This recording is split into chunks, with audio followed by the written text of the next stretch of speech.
Aku kehilangan segalanya sejak kecil, dibuang tanpa sisa. Namaku adalah Zeha. Aku tumbuh sebatang kara, sebelum monster-monster itu datang merusak segalanya. Mereka merayap keluar dari kegelapan, membantai manusia tanpa ampun. Malam itu, seorang pria asing datang memberitahu bahwa orang tuaku tewas. Dan ada yang lebih buruk. Akulah penyebabnya. Aku yang merusak segel penahan monster itu karena darah di tubuhku ini. Garis keturunan terkutuk, pembunuh monster alami yang dipenuhi insting membantai. Dalam kalender lunar, tanggal 16 Januari selalu menjadi hari kedatangan mereka. Merobek batas dunia bayangan, para bom datang merayap setahun sekali. Mereka menyamar dengan sempurna, membaur di tengah manusia, agar tidak pernah dicurigai. Hingga saatnya tiba, wujud asli mereka robek keluar lalu melahap siapa saja. Teror menyebar, kekacauan total terjadi. Segalanya hancur lebur tanpa sisa. Berdiri di depan portal, seorang pria asing memperkenalkan dirinya sebagai Haru. Sebagai dewa, dia menyatakan tugasnya adalah menjaga Gunung Inuang yang sakral. Lalu seseorang bertanya, mengapa belum masih berkeliaran bebas memangsa orang? Sambil mengepalkan tangan, dia balik bertanya, apakah orang itu benar-benar ingin mendengarnya? Haru menunjuk tepat ke arahku, berkata bahwa akulah dalang di balik semua ini. Dia menjelaskan semuanya dengan dingin, akulah anak yang telah merusak segel kuno itu. Jemarinya menyentuh dahiku, mentransfer paksa kepingan ingatan penting langsung ke kepalaku. Pemandangan berganti memperlihatkan sudut kota model yang begitu tenang di malam hari. Tiba-tiba sesosok misterius berkerudung menanyakan, apakah aku ingin tahu kematian orang tuaku? Andai dia menemuiku saat aku masih bocah, aku pasti langsung menerima tawaran gila itu. Mengingat masa lalu, para pengasuh panti asuhan selalu bungkam menyembunyikan kebenaran. Namun waktu mengubah segalanya, hidupku dipenuhi beban yang jauh lebih berat. Demi bertahan hidup esok hari, perlahan rasa ingin tahuku tentang masa lalu mati. Kini di hadapannya, aku hanya menatapnya dingin, lalu menyuruhnya pergi menjauh. Sambil melangkah pergi, aku menggerutu betapa giginya sekte sesat zaman sekarang. Tepat saat itu, dia memanggil namaku, Zeha, membongkar rahasia terdalam gunung itu. Dia memprovokasiku, bertanya apakah aku tidak penasaran bagaimana dia tahu namaku. Bahkan tanpa menungguku menjawab pertanyaannya, dia berbisik, menanyakan apakah aku ingat ibuku dahulu seorang dukun. Seketika memori berputar, pelukan hangat ibu, dan senandung lembut ayah terekam jelas. Bayangan wajah ibu yang tersenyum padaku kembali membayangi isi kepalaku. Namun ilusi itu pecah, digantikan jeritan histeris mereka menyuruhku segera berlari. Seketika kepalaku berdenyut hebat. Rasa sakitnya menusuk hingga ke saraf. Lalu pria itu mendaratkan tangannya di pundakku, memintaku segera mendatangi puncak gunung tersebut. Dia berjanji, kebenaran tentang kematian orang tuaku sedang menungguku di sana. Aku tersentak, mempertanyakan sosoknya saat atmosfer di sekitarku mendadak bergeser. Asap hitam pekat mulai menjalar di kakiku. Detik itu juga aku sadar, hari ini adalah peringatan kematian mereka. Mengingat kembali pertemuan gila ini, tidak mungkin semuanya hanya sebuah kebetulan. Dengan tekad bulat, aku langsung mendaki Gunung Inuang pada malam itu juga. Sambil terbaring tak berdaya, itulah kepingan memori terakhir yang bisa kuingat. Saat mataku terbuka kembali, aku mendapati diriku di ranjang asing dan kebingungan. Rasa nyeri yang hebat memaksaku terbangun sambil memegangi dadaku erat-erat. Kenapa aku harus berakhir di rumah sakit ini dengan luka menganga di dada? Aku tidak mengerti situasinya sama sekali, hanya ingin tahu apa yang sebenarnya terjadi. Saat itu, seorang pria mendekat dan berkata dia melihat Tuan Zeha akhirnya sudah siuman. Sambil menunjukkan lencana, dia memperkenalkan diri sebagai detektif Suhon dari kepolisian setempat. Aku langsung bertanya padanya, dan detektif itu malah membahas insiden di gunung 3 hari lalu. Dengan senyum tipis yang dingin, sang detektif menjelaskan bahwa hanya diriku yang tersisa hidup. Dia mengungkapkan bahwa semua orang di gunung tewas, menjadikanku satu-satunya orang yang selamat. Untuk membuktikannya, dia menunjukkan foto mengerikan dengan mayat-mayat bergelimpangan di tanah. Melihat foto itu, tubuhku mendadak kaku saat setetes keringat dingin mulai mengalir jatuh. Berita melaporkan bahwa 24 mayat ditemukan di gunung berdarah hari itu. Aku kemudian diberitahu bahwa aku langsung dilarikan ke rumah sakit setelah ditemukan. Tanpa mendapatkan jawaban apapun, detektif itu pergi dengan kecurigaan besar terhadap diriku. Berbaring diam di ranjang, aku bertanya-tanya, apakah pria misterius malam itu terlibat di dalamnya. Menatap selembar foto tua, aku yakin ada rahasia kelam di balik kematian orang tuaku. Hal kedua yang sangat kuyakini kunci dari semua misteri ini ada di gunung itu. Sebulan pun berlalu, membawa kita ke sore hari yang sunyi di tempat terpencil. Setelah akhirnya keluar dari rumah sakit, aku turun dari bus lalu berjalan menyusuri kota. Lambat laun aku menyadari, pembantaian di atas gunung itu barulah awal dari segalanya. Setelah kejadian itu, beberapa kasus yang sangat mirip mulai bermunculan di wilayah lainnya. Laporan menunjukkan bahwa para korban menderita bekas cakar dan taring yang sangat tajam. Karena lukanya sangat mirip serangan binatang buas, semua orang mulai menyebutnya seperti itu. Sosok mengerikan di balik semua serangan brutal ini sekarang dikenal dengan nama Bom. Pada saat yang sama, seseorang tampak berjalan dengan tenang menyusuri jalanan kota kala senja. Setibanya di kaki gunung, aku berpikir bahwa aku tidak pernah menduga akan kembali ke sini. Langkah kakiku membawaku kembali ke batu Bom di Gunung Inwan. Berdiri di dekat batu itu, aku ingat pernah ke sini dan melihat keanehan. Saat mendekatkan tanganku, aku melihat sebuah retakan besar dan heran, apakah ini selalu ada? Begitu jemariku menyentuh celah retakan itu, seberkas cahaya misterius tiba-tiba mulai memancar keluar. Sambil melangkah mundur, aku melihat cahaya itu tumbuh semakin benderang. Tiba-tiba, ledakan energi dahsyat meledak dari batu tersebut dan mementalkan tubuhku ke belakang. Merasakan sensasi terbakar yang hebat, aku memegang dada dan bertanya-tanya apa yang terjadi. Celah di dalam batu itu pun terus bersinar dengan kekuatan yang kian membesar. Pilar cahaya raksasa membubung tinggi dari puncak gunung dan langsung menembus langit malam. Aku terpaksa memejamkan mata, melindungi diri dari kilau menyilaukan yang menelan seluruh pandangan. Perlahan aku membuka satu mata, mencoba membiasakan diri dengan sisa cahaya di sekelilingku. Terduduk lemas di tanah, aku memandang sekeliling saat kegelapan senja mulai turun menyelimuti. Sesosok bayangan misterius mendadak muncul di hadapanku dan langsung menanyakan siapa diriku. Sebenarnya, di depanku, seorang pria asing menatapku tajam dengan senyuman yang tampak sangat tenang.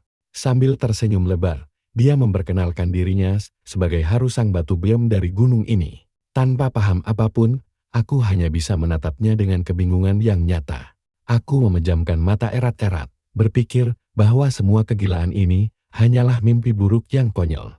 Detik berikutnya, haru menyentuh kepalaku sambil berkata bahwa aku sudah tumbuh sangat besar sekarang. Aku langsung mencengkeram lengannya, menanyakan bagaimana dia tahu tentang luka lamaku. Dengan santai dia menjawab bahwa dia ada di sana saat malapetaka hari itu terjadi. Aku lalu bertanya, apakah dia ada di sana saat pembantaian itu terjadi? Dan Haru langsung membenarkannya. Kucengkeram kerahnya, menuntut penjelasan tentang apa itu Bom dan apa yang sebenarnya terjadi. Dia lalu menjelaskan bahwa setiap bulan Januari, para pengunjung misterius itu pasti akan datang. Setahun sekali, monster Bom merusak segan dan menyerbu masuk ke dunia manusia. Sebagai seorang dewa, dia berkata tugasnya adalah menjaga gerbang perbatasan itu. Aku langsung bertanya lalu kenapa para bom itu sekarang masih berkeliaran bebas? Jawabannya sederhana, katanya semua kebenaran itu terkunci di dalam ingatanku sendiri. Dia mengangkat tangannya, bersiap menyentuhku untuk membukakan jalan menuju jawaban itu. Saat Haru menyentuh dahiku, dia mengungkap kenyataan pahit akulah yang merusak segel itu. Seketika, aliran energi yang sangat besar mulai meluap keluar dari tubuhku. Memori masa lalu berputar seorang pria asing kebingungan melihat sesuatu di sekelilingnya. Sementara itu, ayahku terus bertanya-tanya dari mana asal semua kekuatan ini. Sesosok monster raksasa kemudian mendesak bahwa jalan terbaik hanyalah melenyapkanku. Kembali ke masa kini, aku jatuh berlutut sementara Haru berdiri tepat di belakangku. Lalu, lengkingan teriakan penuh rasa sakit menggema membelah sunyinya gunung yang gelap. Di dalam ingatan itu, monster mengerikan berteriak bahwa lebih baik menghabisiku sekarang juga. Sambil memegangi kepalaku, aku tersadar bahwa semua ingatan lamaku kini mulai kembali. Waktu berputar mundur ke 1 bulan lalu, tepat di dekat batu Bom malam hari. Begitu sampai di sana, aku berpapasan dengan seseorang yang orangnya terasa sangat asing. Melangkah lebih dekat, Aku bergumam tak menyangka ada orang lain di tempat sesunyi ini. Pria asing itu menatapku tajam dengan ekspresi wajah yang sangat dingin dan serius. Tiba-tiba, senyum tipis yang penuh misteri tersungging di sudut bibirnya.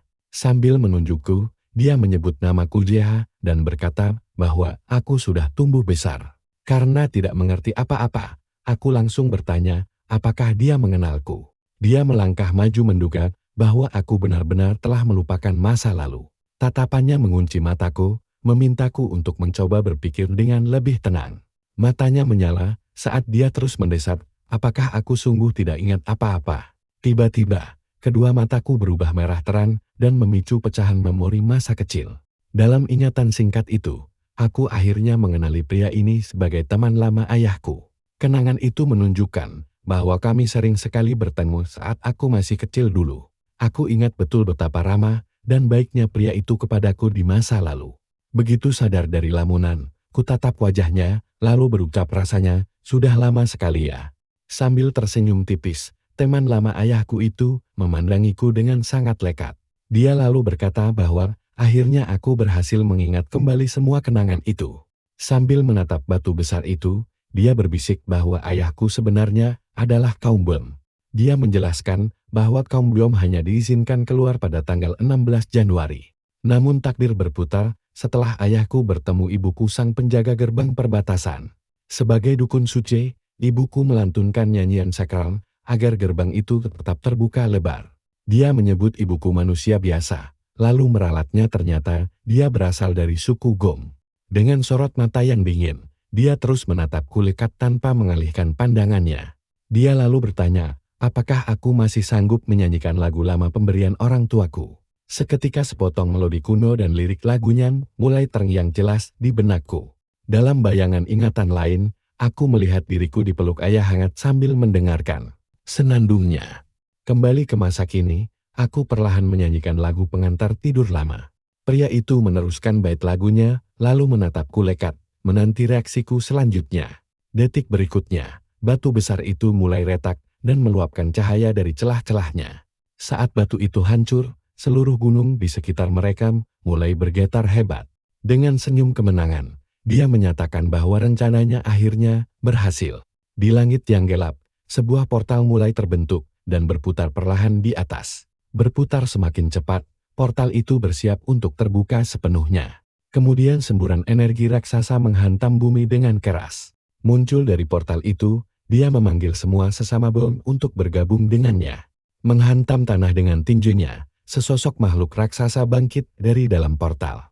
Di belakangnya, sekelompok monster mengerikan muncul dan mulai menggeram bersama. Segera setelah itu, beberapa makhluk lain dengan berbagai wujud juga bermunculan di sana. Bersama-sama, semua makhluk itu menom keras bersiap melakukan serangan besar. Merayakan kembalinya segel itu, dia berseru bahwa kekuatan kunonya yang tersegel akhirnya kini telah kembali. Dia kemudian memanggil Jeha mendekat dengan senyum yang sangat mengerikan. Berubah wujud dengan cepat, tangannya menumbuhkan cakar panjang setajam silet. Mengangkat leher Jeha, dia mendesis bahwa dirinya dulu pernah dikurung oleh seorang peranakan hina.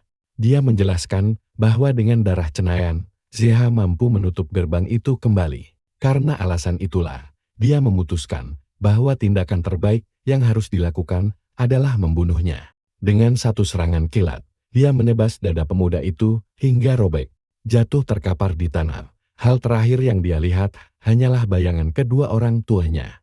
Sosok yang telah berubah itu hanya memperhatikannya dari jauh tanpa reaksi apapun. Senyum lebar penuh kekejaman murni mereka di wajah monster jahat itu. Dalam sebuah ingatan, sekelompok makhluk mendengar pemimpin mereka berseru bahwa waktunya telah tiba.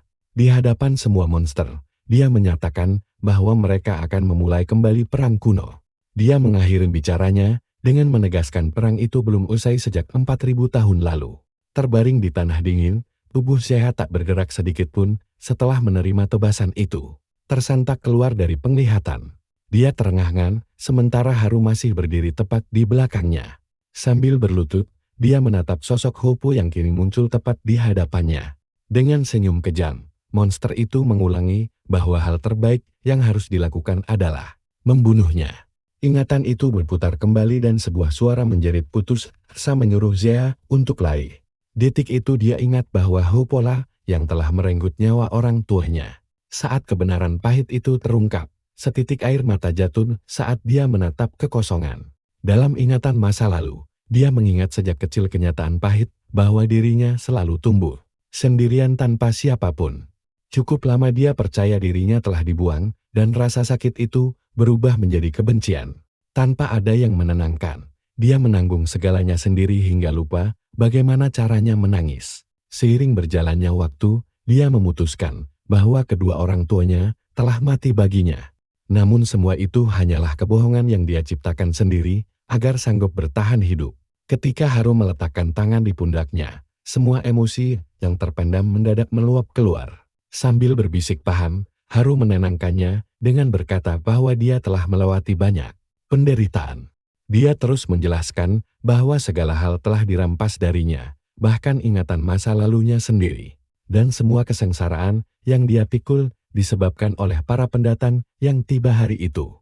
Mengajaknya bangkit, Haru menyerukan agar mereka berdua memburu para bom itu bersama-sama. Ketakutan oleh kekacauan yang terjadi. Penduduk kota membutuhkan seseorang untuk dijadikan kambing hitam. Di sebuah konferensi pers, seorang pria berkedudukan penting naik ke podium untuk pengumuman. Seorang jurnalis kemudian bertanya mengenai sikap perusahaan terhadap kekacauan yang melanda kota. Memperkenalkan diri sebagai Huan Wong. Dia mengaku bertanggung jawab atas kejahatan yang terus terjadi. Dia melanjutkan bahwa dirinya tahu betul para bom berada di balik semua kekacauan ini. Demi mengakhiri kekacauan ini, aku menjanjikan imbalan bagi siapa saja yang bisa memburu para biom. Di jalanan, orang-orang ragu siapa yang sudi mempertaruhkan nyawa demi 50 juta won. Meski diiming-imingi hadiah besar, sebagian besar warga masih sangat skeptis dengan perburuan ini. Kembali ke atap gedung, Haru berbalik dan memanggilku agar kami bisa segera pergi. Sambil menatap ufuk barat, aku meminta Haru untuk memanggilku dengan namaku saja Zaya. Di tempat lain, seorang gadis sedang membaca berita tentang 3 mayat lagi yang ditemukan.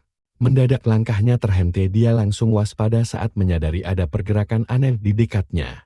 Sambil menyipitkan mata, dia menyesali pandangannya yang buram karena tidak memakai lensa kontak. Lalu dia sadar bahwa yang dilihatnya tadi hanyalah hidran pemadam kebakaran biasa di dinding. Namun tepat di atas hidran itu, cairan hitam pekat yang aneh mulai menetes perlahan. Merasakan tetesan itu, sang gadis mendongak tanpa memahami apa yang sebenarnya sedang terjadi. Bergelantungan di dinding, seekor biom menggeram siap menerkam gadis malang yang tak berdaya itu.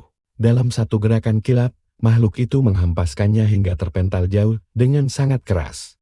Jeritan histeris yang penuh keputusasaan pun bergema memecah kesunyian gang kota yang gelap.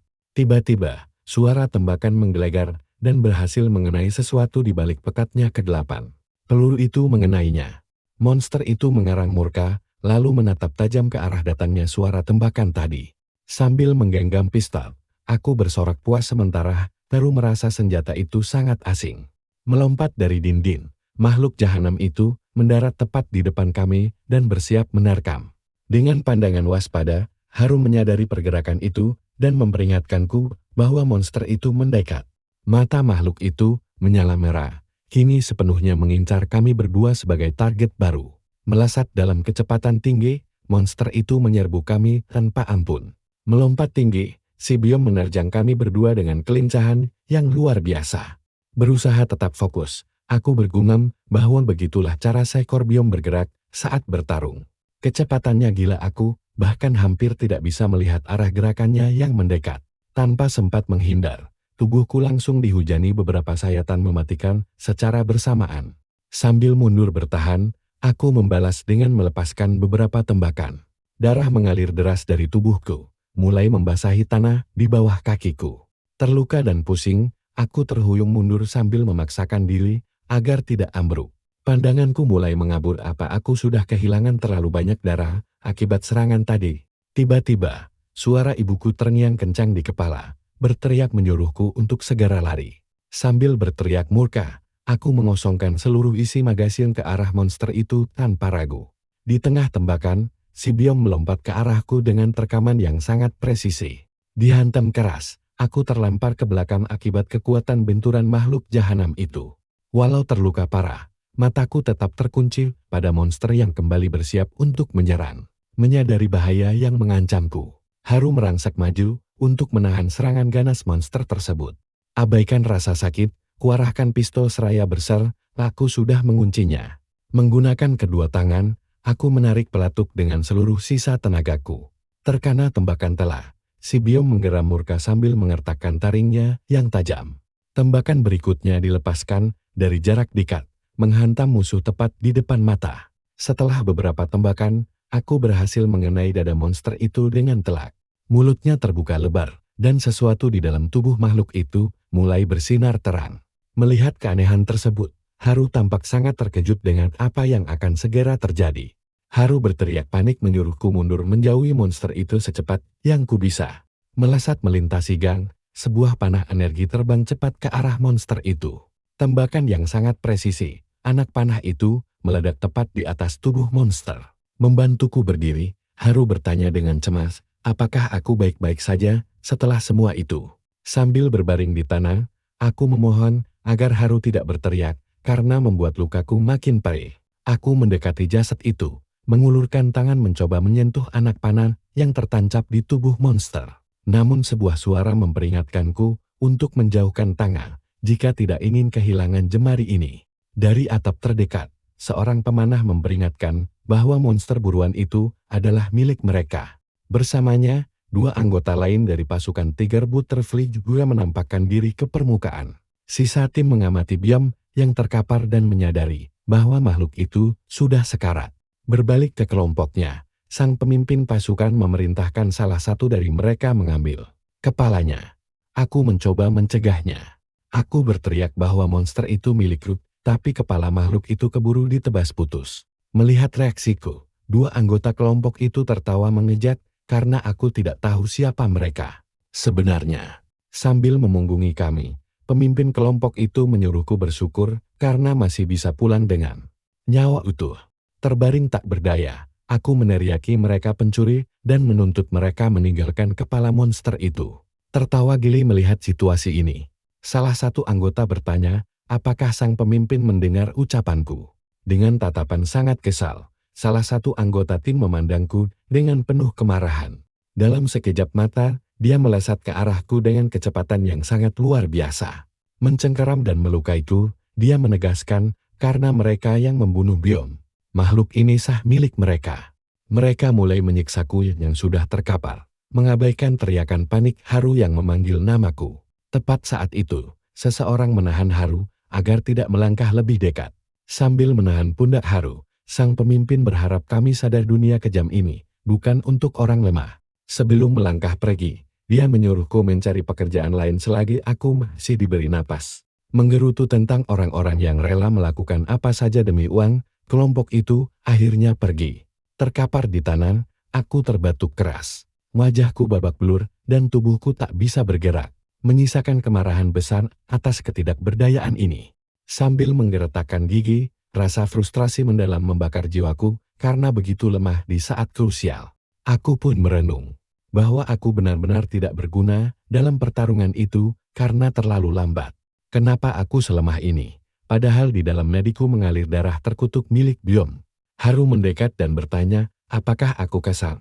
Lalu menawarkan sesuatu yang tak terduga. Dia menawarkan diri untuk melatihku, membuatku mempertanyakan seberapa kuat dia yang sebenarnya. Kujelaskan, karena dia hanya diam menonton tadi, kukira dia tidak bisa bertarung sama sekali. Namun Haru membalas bahwa 5 biom kelas rendah pun tak akan sanggup menyentuhnya.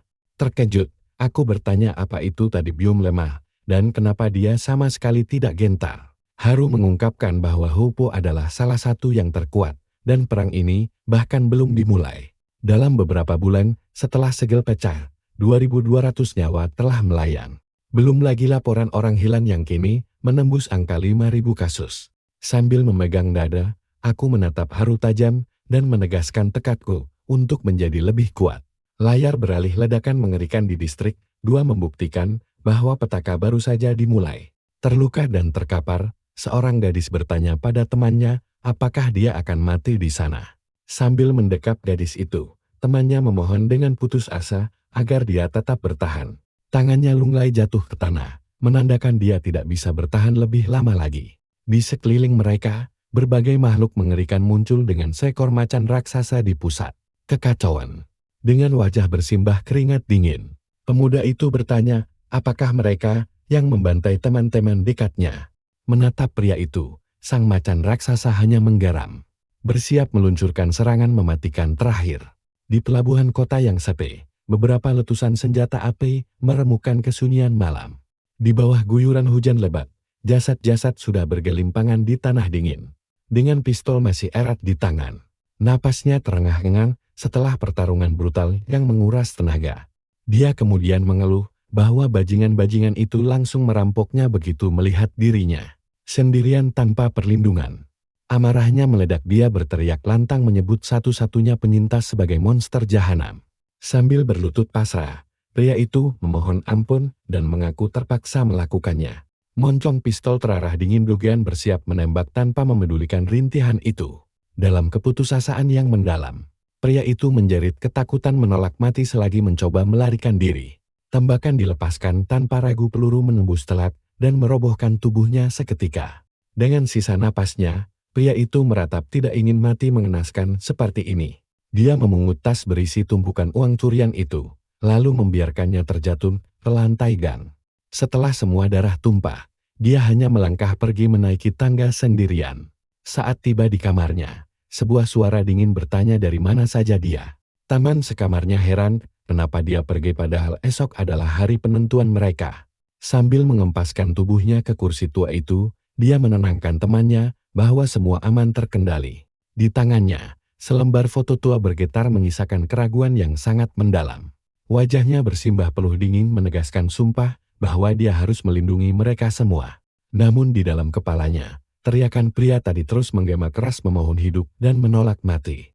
Menatap layar ponselnya, dia tampak terdiam membisu sedikit terguncang oleh situasi ini. Dengan sebutir keringat dingin yang perlahan menetes, dia memutuskan untuk segera menghubungi temannya Kyung-soo. Dia meminta rencana besok dibatalkan saja membuat temannya itu terkejut setengah mati. Kepalanya berpaling, dia sempat ragu sejenak sebelum melanjutkan pembicaraan berat ini. Taruhannya terlalu besar, dia hanya ingin mereka semua bisa menjalani hidup normal. Setuju dengan temannya, Kyung-soo berterima kasih karena akhirnya dia sadar akan keadaan. Namun belakangan, Kyung-soo justru mengirim pesan menegaskan dia tetap akan maju. Rekan yang lain sepakat kini saatnya bagi mereka untuk melindungi Dogean. Sementara itu, salah satu anggota tim tertidur lelap saat ponselnya bergetar kencang. Dari kejauhan, Kyung-soo terus mengamati Dogean yang masih duduk membisu sendirian di atas kursinya. Tepat tengah malam, sebuah notifikasi selamat ulang tahun muncul di layar ponsel. Keputusannya sudah bulat, dia berbisik meminta maaf karena mengabaikan peringatan itu. Di depan matanya, tumpukan uang hasil curian itu kini hangus terbakar api. Pikirannya buntu, dia tidak mengerti kenapa semua petaka ini harus terjadi. Di tengah kobaran api yang membara, salah satu temannya tergeletak tak bernyawa. Mereka hanya ingin satu pekerjaan terakhir, tapi monster-monster laknat itu datang merusak segalanya. Sambil saling menggeram buas, makhluk-makhluk mengerikan itu berebut sisa uang di sana. Satu hantaman luar biasa mendarat telak, melontarkan tubuh monster lainnya hingga terpental sangat jauh. Dengan tubuh gemetar, salah satu dari mereka berbisik menanyakan, apakah itu Byung? Sambil meringkuk ketakutan di balik mobil. Mereka tersadar mustahil bisa menyelamatkan sisa uang itu. Dia sangat menyesal karena mengabaikan semua nasihat Dogean sejak awal. Dengan sekujur tubuh gemetar hebat, dia memanggil nama Kyung-soo kehilangan arah di tengah teror. Di hadapan mereka, seekor harimau raksasa menggeram buas dengan tatapan penuh murka. Air liurnya menetes, monster itu menyeringai memperlihatkan taring tajam siap menerkam. Berteriak panik menyuruh lari, Kyung-soo mencoba kabur saat monster itu menerjang mereka. Mengingat peringatan Dogean, dia akhirnya membulatkan tekad terakhir demi menyelamatkan mereka dari maut. Namun semua lenyap dalam sekejap mata. Salah satu makhluk itu menyerangku dari belakang tanpa ampun. Dari kejauhan, ledakan besar menerangi malam yang gelap, menarik perhatianku. Melihat kekacauan itu, aku berteriak memanggil teman-temanku yang terkapung bahaya. Di atas motor, Aku membaca pesan-pesan itu, menyesali keputusanku mengabaikan mereka. Sadar betapa kacaunya situasi ini, aku langsung memutar gas, memacu motorku sekencang-kencangnya. Begitu tiba di lokasi, aku langsung menarik rem dalam-dalam, berhenti mendadak. Aku melompat turun dari motor, berlari kencang menuju mobil-mobil yang terbakar. Menatap kehancuran di depanku, aku bertanya-tanya apa yang sebenarnya terjadi di sini. Terdengar suara memanggil. Aku langsung mengenali Gayen yang terbaring lemas di sana. Sambil terbaring di tanah, dia merintih ada yang salah dengan tubuhnya. Menatap ke arahku, dia berkata dia sama sekali tidak bisa bergerak. Melihat keadaannya, aku meneriakkan nama Gayen dalam keputusasaan yang mendalam. Sambil mendekapnya, dia berbisik bertanya, apakah ini akhir hidupnya, apakah dia akan mati? Tidak, kataku. Kutatap matanya, memintanya untuk terus bertahan. Anehnya, luka-luka di sekujur tubuhnya tiba-tiba mulai menutup dengan sendirinya. Namun, kepalanya tetap terkulai lemas, dia berhenti merespons panggilanku.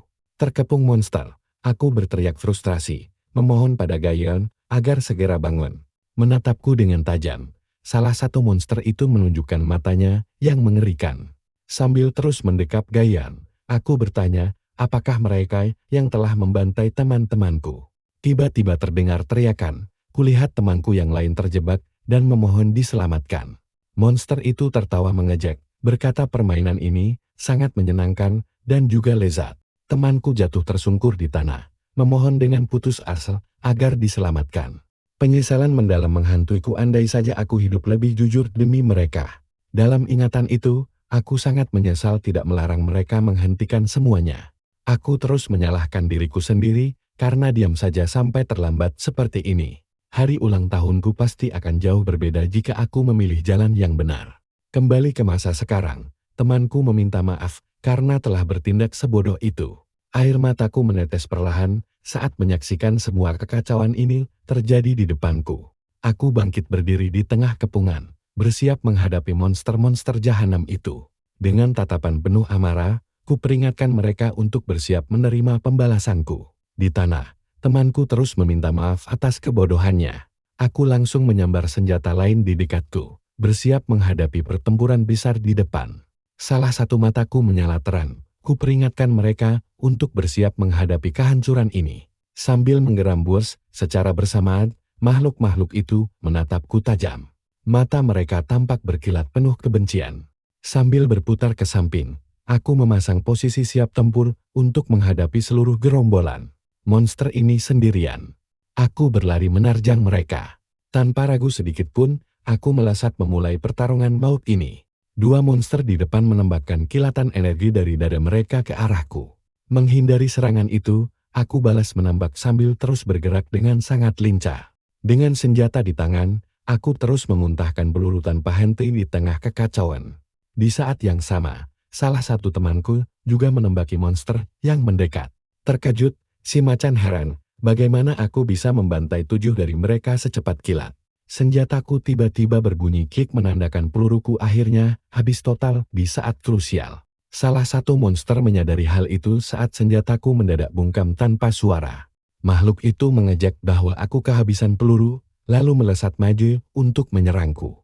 Menggunakan magasin kosong di tanganku, ku hantam wajah monster itu dengan satu pukulan telak.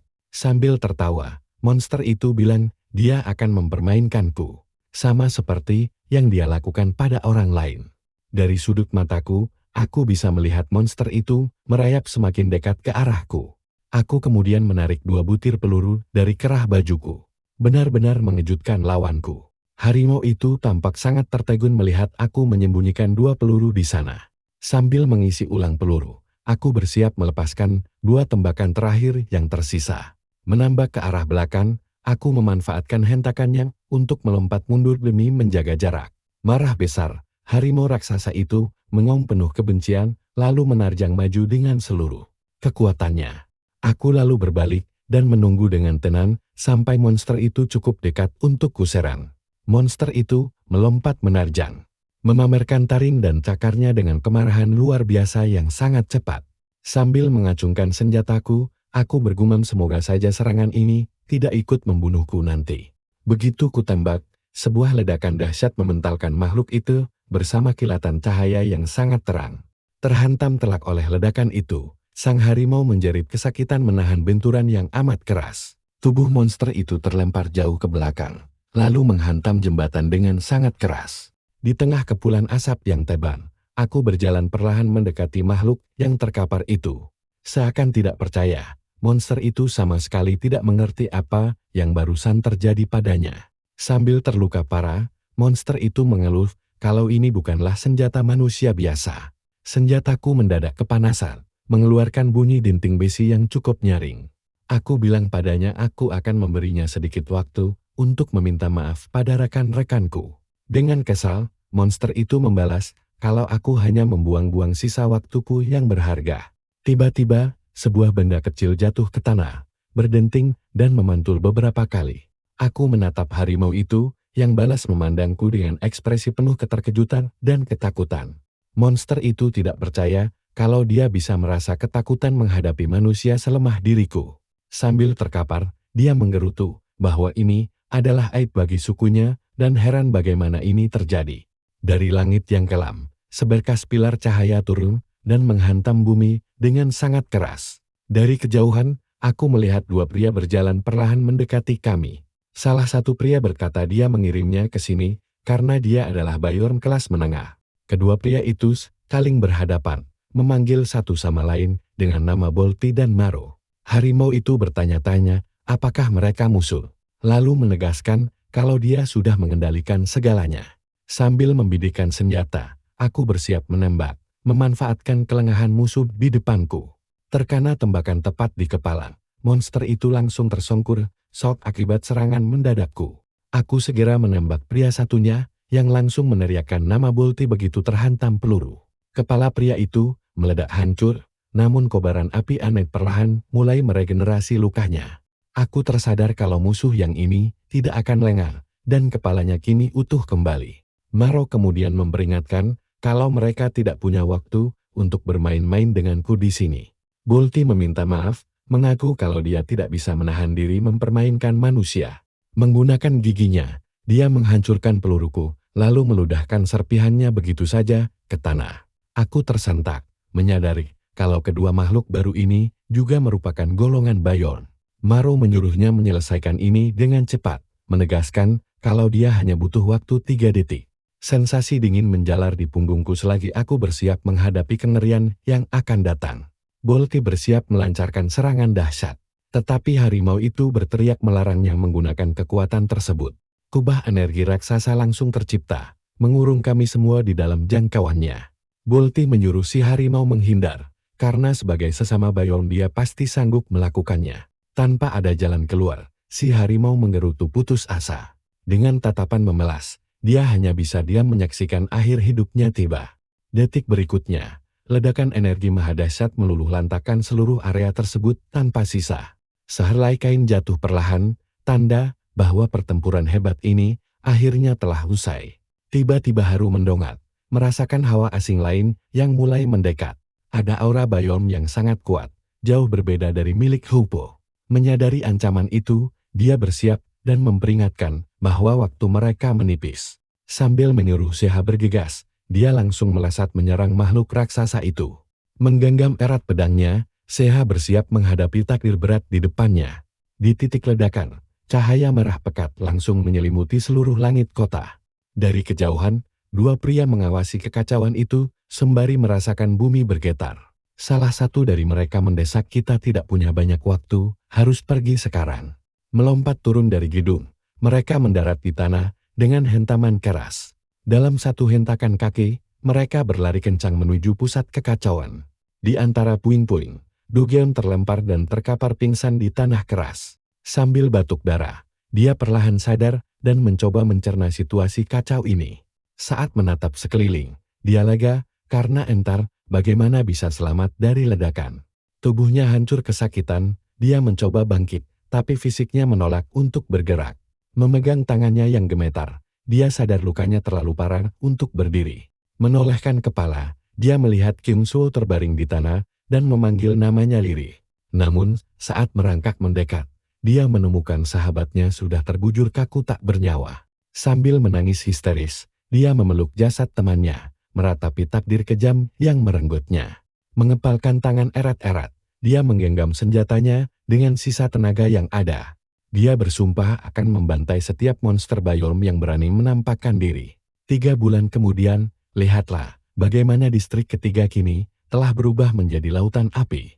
Seorang pria berlari ketakutan di jalanan, dikejar oleh kawanan monster buas yang kelaparan. Berteriak panik, dia merutuki keadaan, karena ini sangat berbeda dari informasi sebelumnya. Dia terus berlari kencang sambil berteriak kenapa peluru sama sekali tidak mempan. Sambil mengintai, salah satu monster mengejek bahwa manusia bodoh itu tidak tahu siapa pemburunya. Monster lain menyahut, ingin menunjukkan bagaimana cara berburu yang sesungguhnya di sini. Menoleh ke temannya, monster itu menyuruhnya untuk diam, menonton, dan belajar. Tiba-tiba, sebuah tebasan bersih menghantam keras salah satu monster yang sedang mengejar. Terluka parah, makhluk itu berbalik dengan bingung tanpa tahu dari mana serangan berasal. Muncul secepat kilat, Zeha menebas monster itu dengan satu sayatan pedang yang presisi. Sambil menggenggam pedangnya, dia bersiap menghadapi mereka semua. Dia langsung menerjang maju dengan tebasan berputar, memaksa salah satu makhluk itu melompat mundur. Monster lainnya menggerutu, menyalahkan temannya, karena bisa lengah di hadapan manusia biasa. Zeha menyuruh pria itu segera menyelamatkan diri dan biar mereka yang mengurus sisanya. Terengah-engah kelelahan, Zeha menatap kedua tangannya sendiri setelah melancarkan serangan barusan. Sambil gemetar, dia sadar ini jauh berbeda dari sekadar menembak.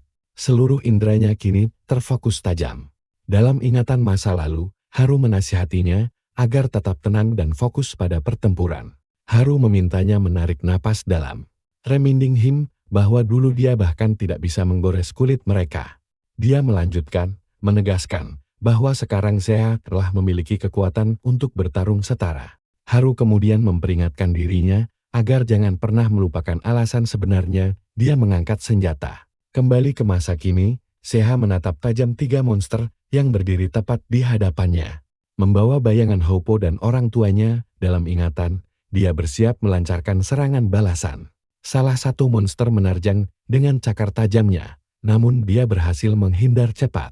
Meluncur tepat di bawah tubuh lawan, dia bergerak sangat lincah untuk menghindari terkaman. Satu lagi monster menyerang, tapi aku berhasil menahan hantamannya langsung dengan kedua tanganku. Dengan mata terfokus, aku bertahan di posisiku, menunggu momen paling tepat untuk membalas dendam. Aku langsung menyerang dengan tebasan kilat. Mengejutkan makhluk itu lewat kecepatanku yang tak biasa. Kuputar pedangku, bersiap untuk serangan berikutnya dengan keyakinan penuh yang membakar mataku. Menerjang maju, aku menusuk makhluk itu dengan satu serangan tajam yang sangat presisi. Kuakhiri hidup monster itu, menebasnya hingga terbelah dua hanya dengan sekali ayunan pedang saja. Terkejut, monster itu mengerang bahwa ia belum pernah menghadapi manusia yang lebih kuat darinya. Sadar tak punya harapan, makhluk itu kabur sambil berteriak harus segera memperingatkan Bolti. Haru berteriak memanggilku, dan aku langsung menyahut bahwa aku sudah tahu apa yang harus kulakukan. Aku berlari sekencang mungkin, melompati atap-atap gedung tinggi demi mengejar buruanku yang melarikan diri. Makhluk itu menoleh ke belakang, menatapku penuh amarah karena terus kukejar. Dari mulutnya, monster itu meludahkan sebuah bola energi kecil langsung mengarah ke tubuhku. Ledakan itu seketika menghancurkan tubuh monster itu di udara tanpa sisa. Sontak aku berhenti, bertanya-tanya apakah bom itu baru saja meledakkan dirinya sendiri. Dogen tiba-tiba muncul dan berkata ia tidak tahu masih ada orang hidup di distrik 3. Sambil berbalik menghadapnya, aku langsung bertanya siapa dia sebenarnya dan apa yang dilakukannya di sini. Setelah memperkenalkan dirinya sebagai Dogen, pria itu balik menanyakan namaku dan juga Haru. Sambil menatapku tajam, Dogen berkata bahwa aku memiliki aroma bom yang sangat pekat. Sambil mengarahkan pistolnya, ia menuntut jawaban, apakah aku ini manusia atau justru monster. Dogen mendesak lagi, bersikeras bahwa aroma bom dari tubuhku ini memang terlalu pekat. Sambil tetap menodongkan senjatanya, ia bertanya, apakah aku benar-benar manusia atau salah satu makhluk itu. Panik dan ketakutan, aku terbata-bata bertanya apa maksud dari seluruh ucapannya barusan. Moncong senjata itu tetap terarah padaku, membuatku membeku tanpa tahu Harus berbuat apa? Dari samping, Dugyan terus mengunci pandangannya padaku, menuntut jawaban yang tak kunjung ku berikan. Sambil menundukkan kepala, aku mulai meragukan diriku, apakah aku memang bukan manusia? Kenangan masa lalu melintas kenyataan pahit bahwa ibuku berasal dari suku Gom, bukan manusia biasa. Karena tidak tahu, harus menjelaskan bagaimana. Aku hanya bisa berdiri diam menghadapi todongan senjata itu. Haru tiba-tiba menurunkan moncong senjata itu sambil menyebutnya sebagai benda pembawa petaka. Ia menjelaskan bahwa kami hanyalah pemburu biasa dan aroma ini berasal dari pekerjaan kami. Dogyan bertanya keheranan, bagaimana bisa kami berburu hanya dengan pedang tanpa senjata lainnya? Ia kemudian bertanya, apakah kami pernah mendengar tentang bom bernama Maru atau Bolti? Haru menjawab ia hanya tahu tentang Hupo, tapi belum pernah mendengar nama lainnya. Sebagai peringatan keras, Dugyan menasihati kami untuk sangat berhati-hati jika bertemu mereka. Ia memperingatkan bahwa mereka sangat kuat, bahkan memiliki kemampuan untuk menyamar menjadi manusia. Sambil mengambil jasad monster itu, ia berkata akan membawa buruannya lalu pergi. Haru pun mengajakku lekas pergi sebelum matahari tenggelam. Di dalam toko senjata, kami berdua bersiap untuk membeli perlengkapan berburu yang baru. Aku bersorak gembira, memberitahu Haru bahwa aku tidak pernah menyangka akan memegang uang sebanyak ini. Sejak adanya imbalan besar itu, semakin banyak orang yang beralih menjadi pemburu bom profesional. Sambil menatap pedang baruku, aku mengeluh, karena hanya ini senjata terbaik yang bisa kubeli dengan uang kami. Haru pun langsung memperingatkanku bahwa pedang murah ini rasanya akan segera patah. Tiba-tiba kabar mengejutkan datang. Sebuah museum baru saja diserang dan memakan banyak korban jiwa. Haru menatapku tajam dan berkata kami harus segera mengambil pedang pusaka legendaris di sana. Aku ragu dan bertanya apakah ia yakin, karena takut kami akan ditangkap polisi jika mencurinya. Namun Haru menegaskan bahwa pedang itu adalah hak kami, lalu menyuruhku untuk segera membawanya ke sana. Malam pun tiba, di bawah langit bersih dengan bulan purnama yang bersinar begitu terang. Di depan museum raksasa, dua jiwa bersiap menyusup ke dalam kegelapan malam. Tak jauh dari sana, makhluk raksasa melangkah, membuat tanah bergetar pelan. Monster itu mulai mengendus udara, mencari mangsa. Di balik bayang-bayang, anggota skuad Butterfly Tiger menelan ludah dengan cemas. Ketakutan setengah mati, dia berbisik bahwa peluru mereka habis dan bium mengepung dari segala arah. Anggota lain menyahut bahwa ini aneh, tidak ada tanda-tanda polisi atau tentara sama sekali. Sang pemimpin menyadari kota ini sedang runtuh dan mereka harus segera pergi dari sini. Tiba-tiba, monster tadi muncul tepat di hadapan mereka sambil mengarang murka. Tanpa jalan keluar, para pemburu itu terpaksa menghadapi monster itu secara langsung. Di sisi lain, makhluk buas itu mengawasi mereka, menunggu saat tepat untuk menerkam. Haru merasa lega karena tempat ini sepi, lalu mengajak untuk mencari barang berguna. Dari kegelapan, sekelompok monster mendengar suara itu mengendus keberadaan manusia yang mendekat. Para pemburu berbisik tentang para pencuri yang memanfaatkan kekacauan ini untuk menjarah. Menyusuri koridor sunyi, Zaha terus bergumam tentang barang yang harus mereka ambil kembali. Akhirnya, dia menemukan benda kuno itu tersimpan di dalam kotak kaca museum. Tiba-tiba suara hantaman keras menggema. Haru berteriak memperingatkan bahwa para biom datang. Menggenggam erat kedua pedangnya, Zaha bersiap, dia yakin bisa mengatasi satu atau dua monster. Namun, kawanan monster mulai bermunculan. Mereka menggeram kasar, mengepung kedua pencuri itu dari segala arah. Dengan satu gerakan tangan, Haru menciptakan perisai energi di sekeliling tubuhnya. Kubah pelindung itu melebar, menahan gempuran hawa gelap dari luar. Makhluk-makhluk itu mencoba menerobos paksa, namun terbentur keras oleh pertahanan Haru. Benturan itu memicu gelombang kejut kuat, mementalkan gerombolan biom ke belakang. Detik itu juga, Zaha langsung menerjang maju untuk menebas salah satu monster. Tebasan pedangnya menghantam keras, namun sebuah petaka justru terjadi di luar dugaan. Akibat benturan yang teramat keras, bilah pedang baja miliknya patah menjadi dua. Terkejut, dia berteriak frustrasi saat melihat senjata andalannya hancur tak bersisa. Memanfaatkan celah itu, sang monster melesat secepat kilat untuk mencabik tubuhnya.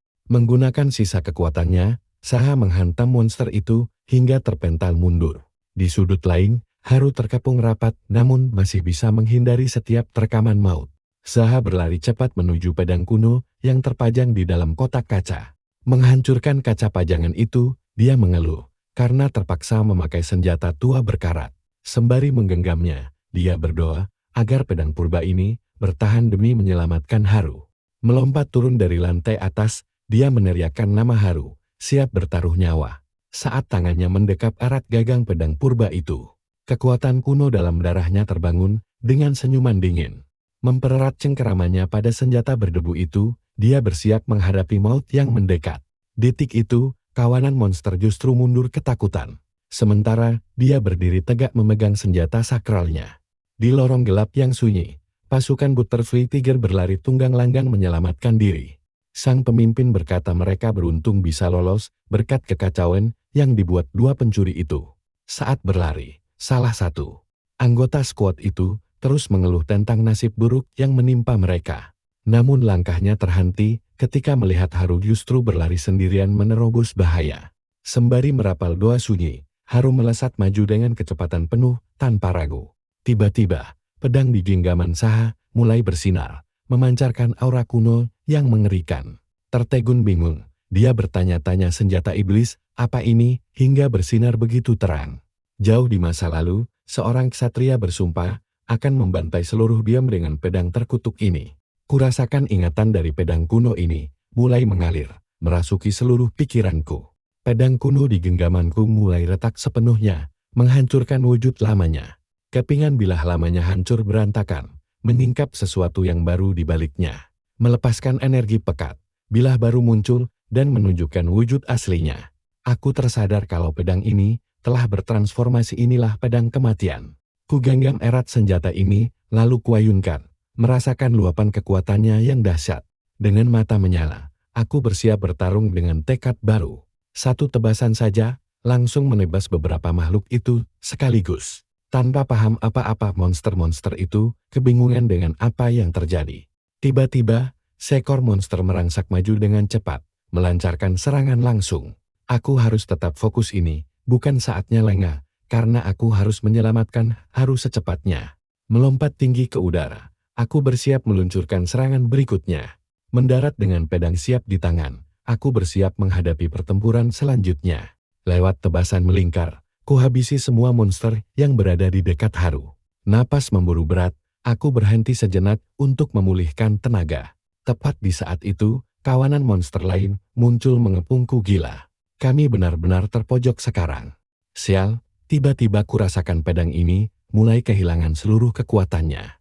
Bilah pedang ini mendadak terasa seberat bertonton, membuatku kepayahan setengah mati untuk tetap mengangkatnya. Aku tersadar bukan hanya pedangnya, seluruh tubuhku juga sudah benar-benar kehabisan tenaga. Melihatku melemah, monster-monster itu mendekat, jumlah mereka masih terlalu banyak untuk kuhadapi. Salah satu makhluk bergerak tanpa suara, mengendap-endap tepat di belakang tubuhku yang lelah. Dalam kecepatan tinggi, sebuah objek tak dikenal meleset tepat di depan wajahku. Sesosok makhluk emas raksasa berantai muncul, menahan serangan itu dengan tubuhnya. Akibat benturan keras itu, makhluk tersebut hancur dan lenyap ke udara bagai asap. Kutanya apakah Haru baik-baik saja, tapi dia malah menyuruhku tetap fokus bertarung. Seekor monster menyeruduk Haru dengan keras, mementalkan tubuhnya ke samping. Aku terkejut dan berteriak melihat makhluk emas raksasa tadi lenyap begitu saja. Saat aku teralih, salah satu monster memanfaatkan celah itu untuk menyerang dari belakang. Makhluk itu mendekat sambil memamerkan taringnya, bersiap mendaratkan terkaman maut. Tunggu, secara mengejutkan serangan itu ditahan oleh sesosok biom lain yang mendadak muncul. Makhluk yang menyelamatkanku itu menggeram marah, menatap monster lawan dengan penuh kebencian. Monster itu menjerit kesakitan, lalu mundur saat asap mulai mengepul dari tubuhnya. Jasad monster itu ambruk ke tanah, menyingkap sosok misterius yang berdiri di belakangnya. Seorang pemuda dengan busur dan panah muncul, bersiap bergabung dalam kekacauan ini. Dia menarik tali busurnya, bersiap melepaskan tembakan dengan konsentrasi penuh. Anak panah melesat cepat, menembus dua monster, sekaligus dengan akurasi mematikan. Dengan kepala tertunduk, aku mencoba memulihkan diri dari guncangan pertempuran yang intens ini. Sambil menggeram licin, seekor monster bersiap menyerang pemanah misterius itu dari arah belakang. Aku berteriak memperingatkan si pemanah bahwa ada monster tepat di belakangnya. Terkejut, pemanah itu langsung berbalik cepat menghadapi ancaman yang mendekat. Lewat satu hantaman keras, dia memukul monster itu hingga terpental jauh. Tubuh monster itu terlempar keras lalu menghantam dinding beton hingga hancur berantakan. Meski terpukul hebat, makhluk itu sanggup bangkit kembali sambil menyeringai marah. Namun tebasan pedang membelah udara, menghantam tubuh monster itu secara langsung. Lewat satu tebasan pamungkas, aku menerjang maju dan menghabisinya untuk selamanya. Kami bertiga berkumpul, dan makhluk emas itu kembali muncul demi melindungi Haru dan aku. Sambil menggeram, monster-monster yang tersisa bersiap melancarkan satu serangan besar terakhir. Melihat celah, monster-monster itu justru mundur, melarikan diri dari pertempuran demi menyelamatkan nyawa. Terkejut, Haru dan aku menyadari bahwa kami akhirnya selamat dari serangan hebat itu. Sang pemanah mendekat, mengamati kami berdua dalam keheningan yang terasa begitu dingin. Haru mendesak agar kami segera membawa pemanah itu pergi karena tempat ini sangat berbahaya. Sebuah suara asing terdengar, mengejek bahwa sepertinya kami masih belum menyerah untuk berburu. Sambil tersenyum tipis, dia mengaku kembali hanya untuk melihat apa yang ditakuti semua orang. Saat membahu sang pemanah, kami tersentak menyadari siapa sosok yang baru saja datang. Melangkah maju secara perlahan, skuad harimau kupu-kupu mulai mendekati kami bertiga. Sang pemimpin memperingatkan bahwa mereka akan mengambil segalanya, lalu menyuruh kami pergi jika tidak ingin berakhir terluka parah. Salah satu dari mereka mendekat, menyebut bahwa kelompok kami cukup mengesankan dan berharga. Sembari memapah sang pemanah, aku dan Haru membayangkan seberapa berharganya pria ini. Pemimpin itu berkata tak menyangka bertemu kami, dan menegaskan bahwa para biom kini milik mereka. Aku menegaskan bahwa akulah yang menjatuhkan makhluk-makhluk itu, lalu menyuruh mereka segera angkat kaki. Dengan seringai meremehkan, dia bertanya, apakah aku benar-benar berniat menantangnya bertarung. Aku membalas bahwa akulah yang memancing para biom itu datang ke tempat ini sejak awal. Dia membenarkannya, namun tetap bersikeras akan merebut monster hasil buruanku begitu saja. Kesal setengah mati, aku mencap mereka pencuri dan meminta Haru membiarkanku mengatasinya. Haru menahanku, memperingatkan bahwa tubuhku sudah mencapai batas dan tidak bisa dipaksakan lagi. Meski sekarat, pedang di genggamanku terasa sangat berat dan seluruh tubuhku menjerit kesakitan. Sambil mencengkeram erat hulu pedang, aku memantapkan hati untuk terus maju apapun risikonya.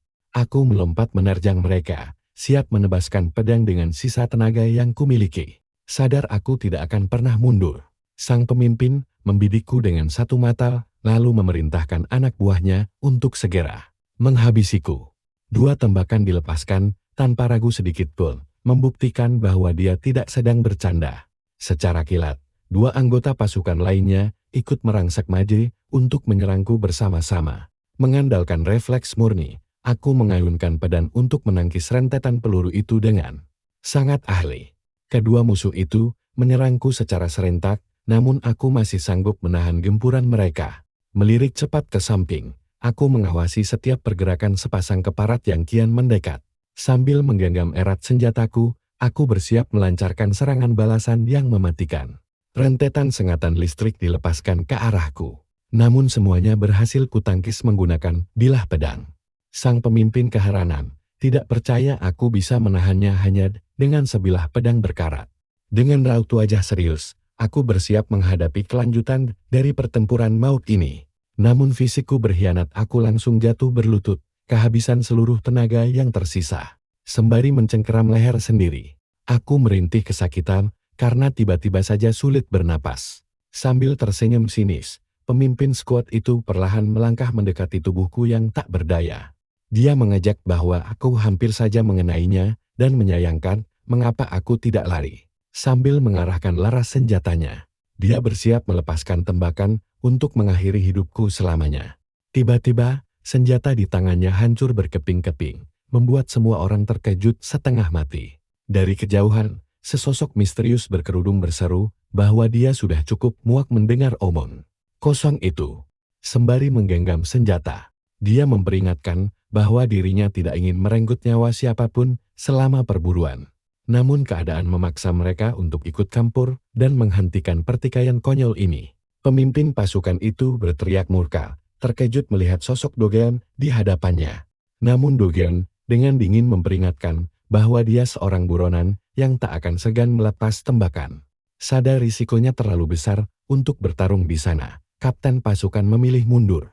Sambil melangkah pergi, dia mengancam bahwa kami semua akan membayar mahal tindakan ini.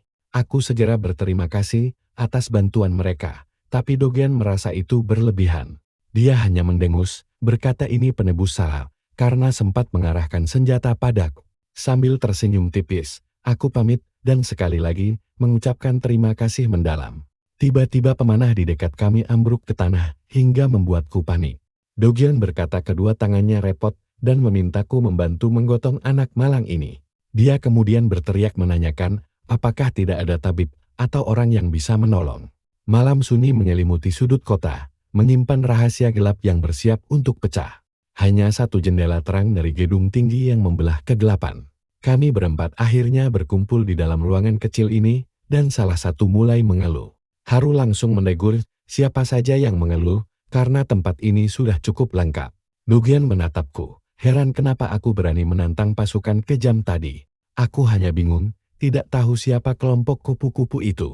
Dia menjelaskan mereka kelompok berdarah dingin yang sangat berbahaya jika kami berurusan dengannya. Aku hanya tersenyum mengiyakan ucapannya seraya merasa dia orang yang baik. Sementara si pemanah yang terbaring itu perlahan mulai siuman. Dengan pandangan yang masih sangat linglung, dia menatap sekeliling seraya mempertanyakan di mana dirinya berada.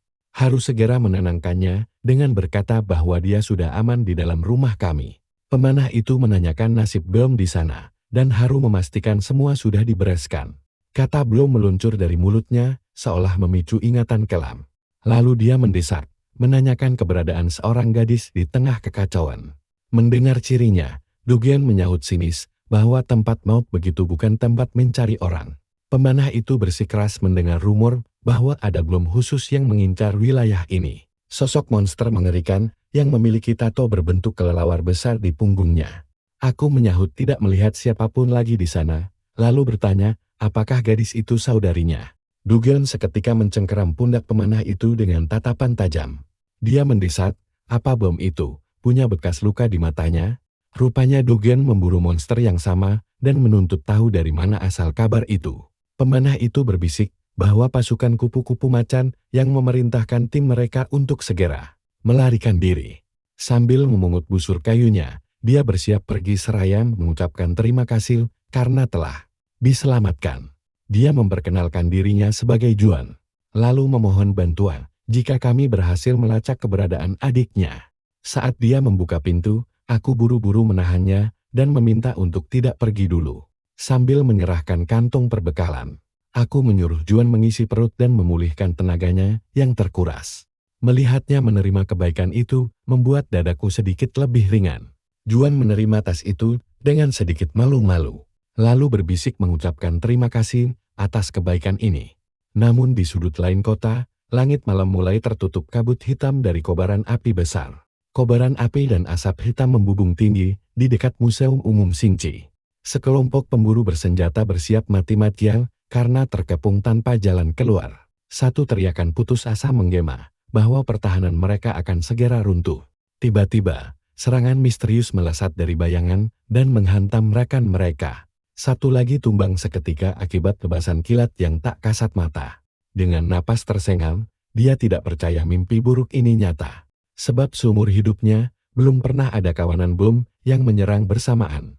Monster mengerikan memimpin serangan itu, menatap para pemburu dengan haus darah yang kulepaskan. Kekacauan yang kuperbuat kini, membakar kota, mengubah malam sunyi ini menjadi panggung kehancuran.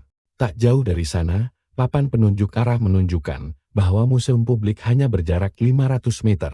Para pemburu malang itu saling berteriak, menegaskan bahwa mereka tidak boleh mundur lagi. Salah satu berteriak putus asa, jika terus begini, kita semua akan mati konyol di sini. Dan seketika, sebuah serangan secepat kilat menghantam salah satu dari mereka, hingga terpental. Belum sempat dia bangkit, hantaman keras berikutnya kembali mendarat tanpa ampun. Dengan tubuh berlumuran darah, dia terengah. Bertanya-tanya mengapa neraka ini harus terjadi sekarang.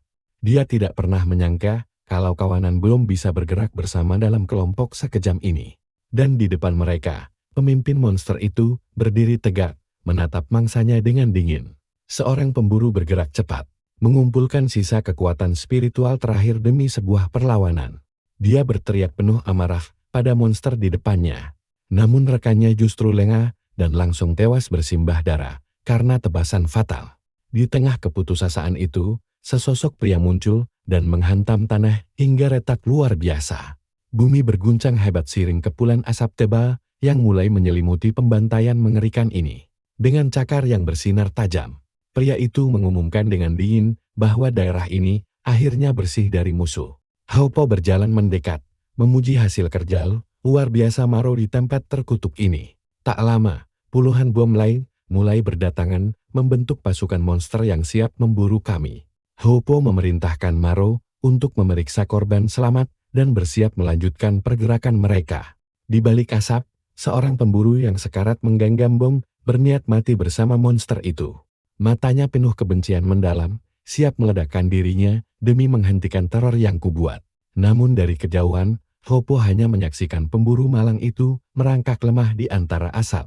Di sebelahnya, Bulti menyeringai kejam terkejut karena manusia lemah itu ternyata masih bernapas. Sambil tersenyum sinis, dia memandangi mangsanya yang sekarat dengan tatapan mengejek. Luka parut di mata kanannya terlihat jelas, menandakan bahwa monster pembantai ini adalah Bulti. Sambil terkekeh, dia berbisik bahwa manusia itu luar biasa beruntung masih bisa hidup. Namun baginya, membantai mangsa yang mati tanpa perlawanan rasa sangat membosankan. Dengan tatapan sadis, dia berjanji akan membuat pemburu itu menjerit sekencang mungkin. Kobaran api tercipta di tangannya jauh lebih menyenangkan dibanding cara bersih Maro. Dan sedetik kemudian, jeritan menyayat hati terdengar. Lelaki itu meraung saat api dengan sangat cepat melahap seluruh tubuhnya hidup-hidup. Dia terbakar dalam siksaan yang hebat, sementara Bulti tertawa puas menikmati pemandangan itu. Dari kejauhan, Haupo hanya menyaksikan kekejaman itu tanpa menunjukkan emosi sedikit pun. Dengan satu jentikan jari yang dingin, Bulti seketika memadamkan kobaran api tersebut.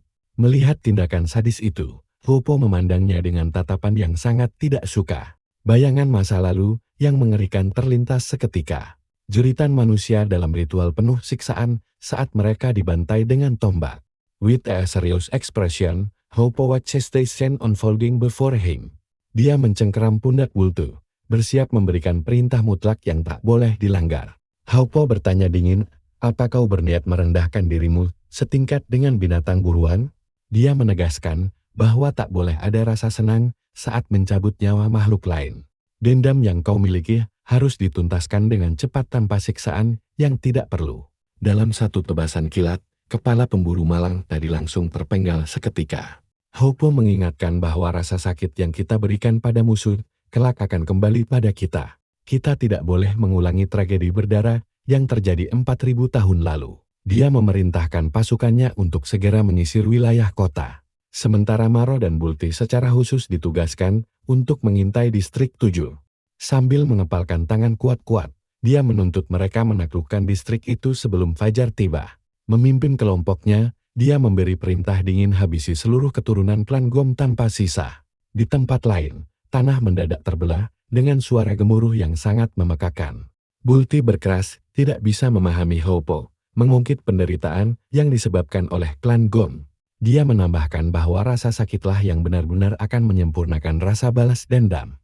Maro menegaskan itu adalah perintah tuan mereka, namun Bulti tampak masih tidak puas. Papan petunjuk menunjukkan mereka hanya berjarak 1 kilometer dari persimpangan distrik 7. Bulti mendadak berbalik, mendeteksi keberadaan asing yang mulai mendekati mereka. Energi kegelapan pekat mulai menguar, menyelimuti sesosok pria misterius berjubah tudung hitam. Sosok itu berujar bahwa mereka pasti menyimpan dendam pada manusia atas semua kekacauan ini. Sambil melayang di udara, dia mengaku datang membawa tawaran yang akan menguntungkan semua pihak. Namun Maro menegaskan bahwa mereka tidak punya waktu untuk meladeni omong kosongnya sekarang. Setuju dengan itu, Bulti langsung menerjang maju membawa cakar yang siap menyerang. Namun pria bertudung itu bergerak luar biasa cepat, langsung melesat menghindar jauh. Bulti melancarkan serangan cakaran berputar, namun sosok itu sanggup mengelaknya dengan mudah. Maro melirik heran, terkejut melihat kecepatan dan kelincahan luar biasa sosok misterius itu. Ledakan dahsyat pun terjadi hingga mengguncang gedung. Di balik kepulan asap, debu tebal membubung tinggi di atap. Sambil terbaring di tanah, sosok itu bergumam bahwa serangan barusan sangat tiba-tiba dan tak terduga. Dengan senyum tipis di wajahnya, dia bangkit tanpa luka sedikit pun akibat hantaman tadi.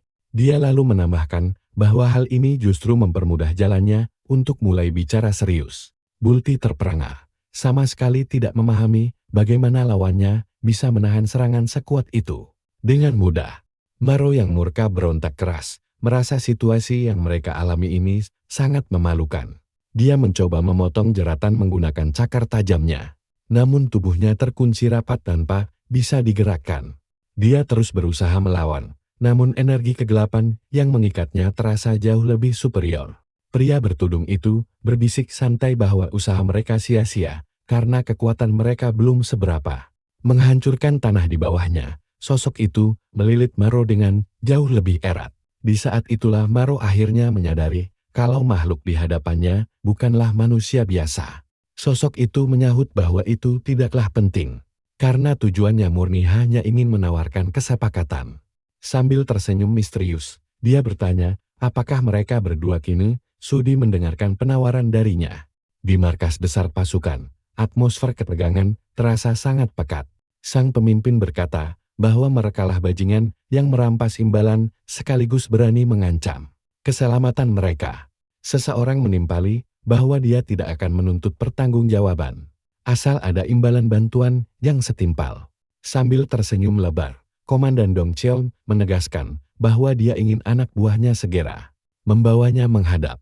Pemimpin regu itu terkejut karena menyadari mereka berdua adalah talenta yang sangat mereka butuhkan.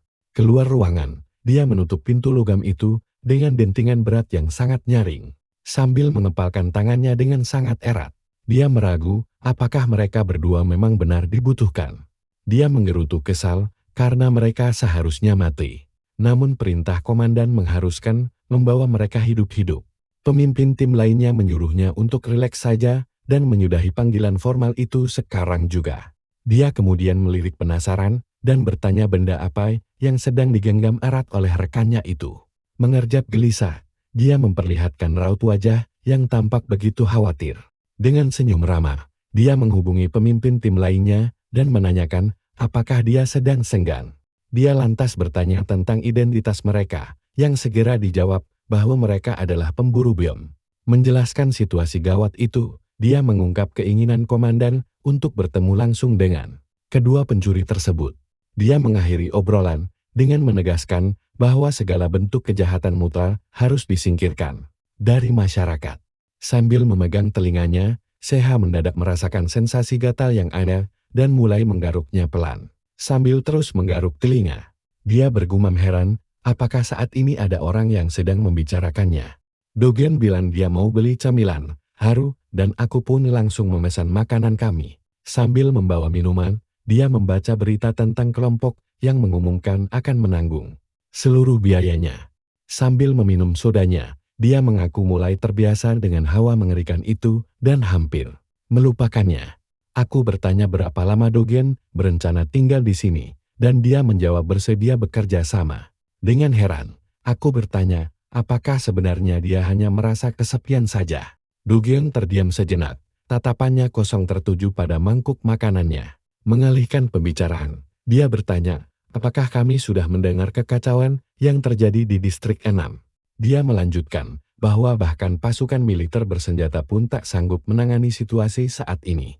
Aku lalu bertanya heran, mengapa para bom menyerang setiap distrik secara berurutan satu persatu? Dogen mengaku dia juga memikirkan hal itu. Dia berbisik getir menyimpulkan semuanya. Rasanya seolah-olah makhluk terkutuk itu sedang mempermainkan hidup kami semua dalam permainan mereka. Haru menyahut lirih bahwa kami masih aman di distrik 10. Namun, aku langsung menegurnya dengan tegas. Sambil mengunyah, Dogen memuji makanannya. Membuatku lekas memperingatkannya agar tidak berbicara saat mulutnya masih penuh.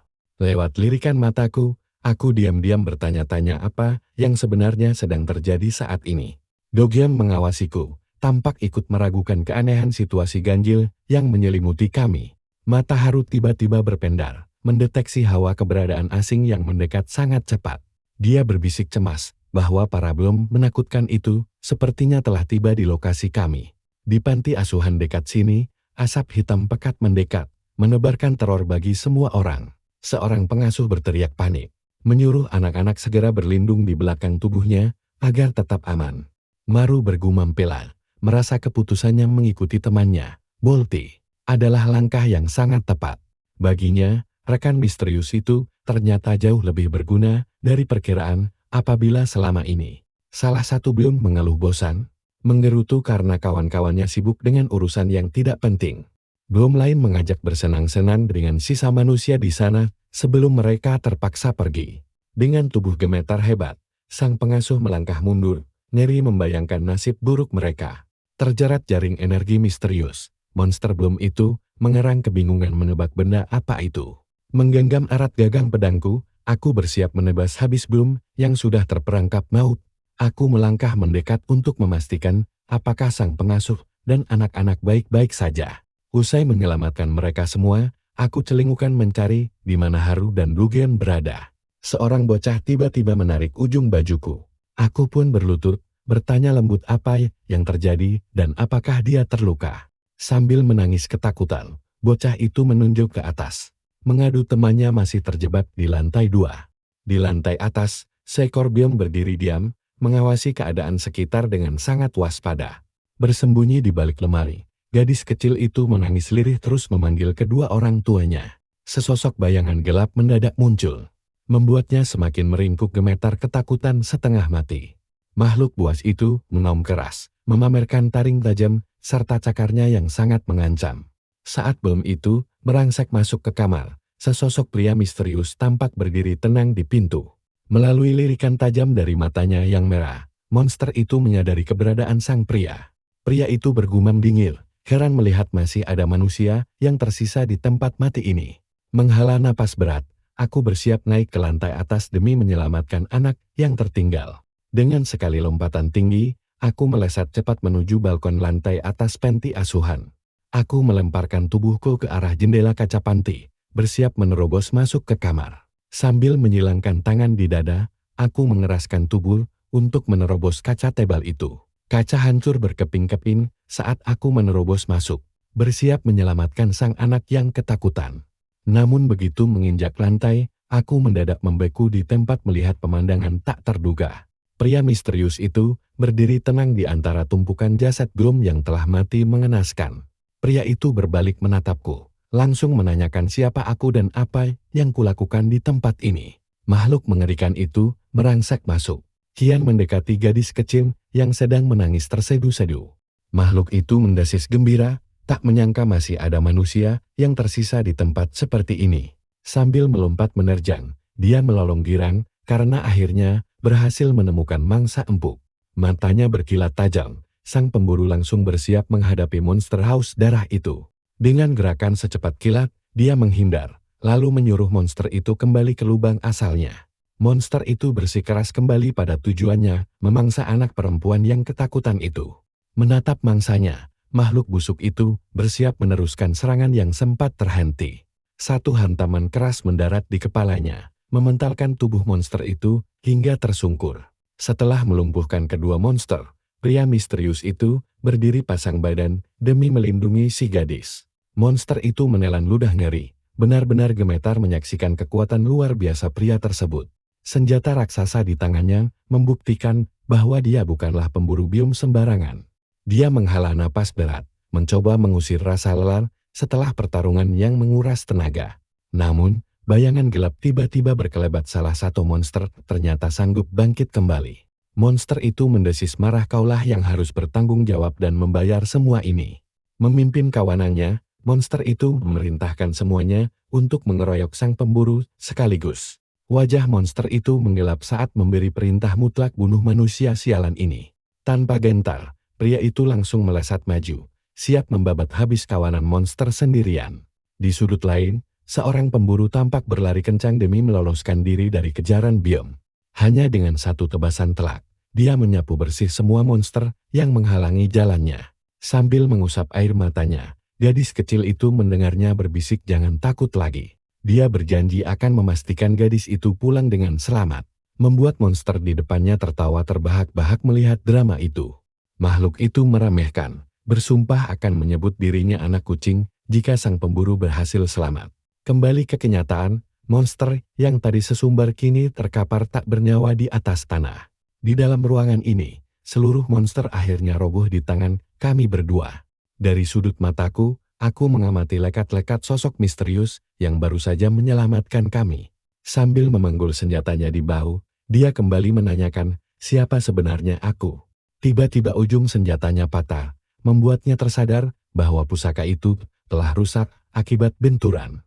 Di tengah kepungan ini, aku tersadar bahwa situasi kami sudah jauh melenceng dari rencana. Di luar ruangan, kedua anak yang selamat itu saling berpelukan erat dengan rasa lega.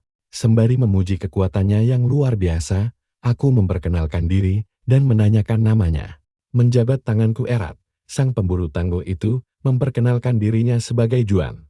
Dari kejauhan, Haru dan Dugyeon tampak berlari mendekat dengan raut wajah sangat cemas. Dugyeon berteriak menanyakan keberadaan Biom. Sementara Haru menyahut bahwa energinya sudah sepenuhnya lenyap. Ku jawab bahwa kami sudah membereskan semuanya, lalu kutanya mengapa mereka lambat sekali datang. Aku pun mengenalkan Juan, dan Haru langsung menilai pria itu berjiwa tulus serta adil. Namun dengan tatapan menyelidik, Haru tiba-tiba menangkap sesuatu yang tidak biasa dari sosok Juan. Haru lantas menegur Dugyeon, heran mengapa rekannya itu mendadak diselimuti amarah sedemikian hebat. Saat moncong senjata terarah lurus ke wajah Juan, ketegangan pekat langsung mencekik udara. Dugyeon membentak Juan agar menjauh dariku mendesis bahwa bau tubuhnya persis seperti biom liar. Sama sekali tak memahami tuduhan mendadak itu, Juan hanya balas menatapnya dengan heran. Sambil mempererat genggaman pada senjatanya, Dugyeon menuntut jawaban siapa kau sebenarnya. Dia mengangkat senjatanya, siap menambah kapan saja. Haru langsung menegurnya, agar berhenti menyapa orang baru dengan moncong senjata. Dugyeon tetap ngotot mencium bau busuk Biom, tetapi Haru dengan tenang menggelengkan kepalanya. Kukatakan dia orang baik, dan Juan hanya tersenyum simpul seraya menyebutku sangat menarik. Zaha menanyakan sosok Biom bernama Bolte, dan Juan tampaknya mengenali nama terkutuk itu. Tiba-tiba sebutir peluru melesat cepat dan menghantam tanah tepat di dekat kaki mereka. Dugyeon melayang di udara, ditahan oleh Haru, agar tidak melepaskan serangan mematikan berikutnya. Juan menegaskan, dia tak bisa membebaskan orang yang menembak sembarangan seperti itu. Dengan senyuman tipis, dia justru tampak terhibur melihat situasi yang kacau ini. Dia lalu mengungkap bahwa Bolte telah membantai kekasihnya, dan kini dia menuntut balas. Menasihati Dugyeon, dia memperingatkannya untuk menghentikan kebiasaan buruk menembak itu. Haru menyuruh Dugyeon meminta maaf, mengingatkan bahwa menerima teguran adalah sebuah kebajikan.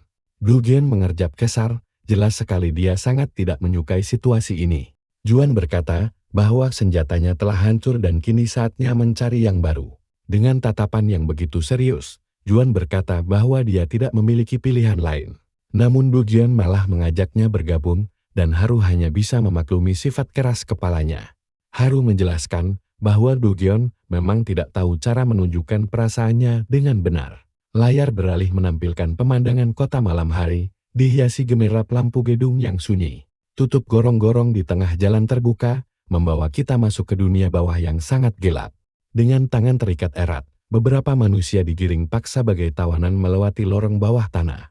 Bolte memperingatkan pria itu agar tidak cemas, karena ajal mereka belum tiba sekarang. Dia lalu berbisik bahwa semua orang di sana akan memulai hidup baru di tempat kelam ini. Di dalam sana, para tawanan dipaksa bekerja rodi di bawah pengawasan ketat monster ke-8. Di balik jeruji besi, manusia lainnya hanya bisa meringkuk, menanti takdir terburuk menjemput mereka. Mereka semua dikurung dalam sel raksasa tanpa celah, tempat di mana harapan tampaknya telah mati. Pada akhirnya, Bolte menegaskan bahwa mereka hanya akan hidup di sana sebagai hewan ternak. Dalam keputusasaan yang mendalam, para tawanan mencoba kabur, namun tak ada jalan keluar. Tawanan lain yang didera ketakutan hanya bisa gemetar di sudut sel, Neri membayangkan hari esok, sambil menyentak tali yang mengikat leher tawanan. Bolti memerintahkannya untuk segera membuka gudang penyimpanan. Pria itu memohon agar diampuni. Namun Bolti mencibir bahwa semua manusia selalu mengatakan hal serupa. Dia menegaskan hanya menginginkan jeritan dan rasa sakit, lalu menyuruh pria itu untuk menunggu. Pria itu gemetar hebat, mencengkeram erat jeruji sel yang dingin dengan tangan berkeringat. Maru pun tiba, dan Bolti mengabarkan bahwa dia baru saja kembali dari misi pengintaian. Bolti mengaku sangat menyukai tempat ini karena bebas melampiaskan segala hasratnya pada manusia. Namun dia juga ragu, apakah mereka benar-benar bisa mempercayai sosok misterius yang mengirim mereka. Maru menyuruh mereka nikmati saja dahulu aroma balas dendam dan santapan manusia ini. Dia melanjutkan bahwa begitu kekuatan dan cakar mereka pulih sepenuhnya, barulah mereka akan bergerak. Dia mengakhiri dengan berjanji akan membantai sosok misterius itu beserta seluruh manusia yang tersisa. Sambil tertawa keji, Bolti sesumbar bahwa merekalah yang akan tertawa paling akhir nanti. Dengan ekspresi dingin, Maru mengaku sudah tidak sabar untuk menemui makhluk bernama Zaha. Dari balik jeruji, para tawanan hanya bisa menatap Neri tanpa tahu cara menyelamatkan diri. Di dalam sel, para tawanan menjauh dari Zaha yang duduk membisu sendirian di sudut kegelapan. Bolti mengeluh karena Zaha belum juga menyentuh satupun manusia yang telah disajikan. Dia mencibir bahwa Zaha belum mencapai batas kemampuannya dan mengejaknya sangat lemah. Bolti berjanji akan membebaskannya jika dia mau makan. Namun Zaha keras kepala menolak. Zaha membalas bahwa mereka bisa hidup berdampingan karena tak lagi butuh memangsa manusia. Bolti murka dan bertanya apakah Zaha sudah melupakan pengkhianatan keji klan beruang Gong. Dengan amarah meledak-ledak, dia membentak Zaha hingga sang pemuda tersentak mundur ketakutan. Hai berkata bahwa mereka terjebak ribuan tahun di dunia bayangan akibat ulah Gong. Zahu lalu bertanya apakah karena alasan itu dia tega merenggut nyawa Nari. Bolti melirik tajam, terkejut mendengar pertanyaan itu, lalu mendadak bungkam. Dia mengungkap bahwa Nari mengarahkan senjatanya pada mereka hanya demi manusia fana. Bagi Bolti, siapapun yang membela manusia adalah musuh tanpa pengecualian. Dia bertanya sekali lagi, apakah Zahu bersedia memangsa manusia? Sambil mengertakkan gigi, Zahu berteriak lantang bahwa dia tidak akan pernah sudi memakan mereka. Bolti mendengus tidak ada pilihan selain mengambil tindakan yang sangat kejam. Layar berganti memperlihatkan seorang pria dengan kedua pergelangan tangan terikat belenggu besi. Menyeret rantai itu berat-berat, dia berjalan tertatih dengan kaki yang terluka parah. Napasnya memburu kasar karena kelelahan, sementara wajahnya penuh noda tanah kotor dan darah. Zahu bertanya apa yang dilakukannya. Lalu Bolti menjawab pria ini disiapkan khusus untuknya. Pria itu sanggup bertahan dari siksaan tanpa bersuara sedikit pun. Karena itulah dia dibiarkan hidup. Sambil melempar pria itu ke tanah kotor, Bolti berkata Zahu boleh memilikinya sekarang. Saat mendekat dan mengendus pria itu, Zahu mendeteksi aroma asing yang terasa begitu familiar. Bolti menyeringai, bertanya apakah air liurnya tidak menetes melihat mangsa itu. Dia menyuruh Zahu menggigit daging empuk itu, terus memancing insting monster yang tersembunyi.